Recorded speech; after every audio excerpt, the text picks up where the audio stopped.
Kaya pala ganito ang naging resulta ng kapalaran ko. Kasi alam ng Diyos na kaya ko. Sa edad kong to, napagod na akong magmadali. Kaya lahat ng ginagawa ko ngayon, ini-enjoy ko na lang. Siguro sa dami na rin ng aking pinagdaanan, napagtanto ko na ang buhay ay mas malawak at mas mahiwaga pa sa mga problemang dumarating sa buhay natin. Tumatanda na tayo, baka sa kakahabol natin sa masagana at maayos na buhay, ay hindi na natin nai-enjoy ang buhay. Baka nabubuhay na lang tayo dahil nape-pressure tayo sa sasabihin ng ibang tao.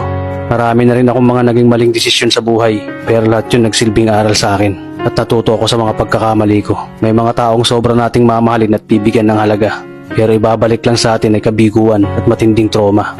Kaya wag nating lilingunin ng mga taong tulad nila dahil mas payapa kapag hindi ka na interesadong malaman pa kung ano pang balita sa kanila. At wag mong idepende ang sarili mo sa kahit kanino.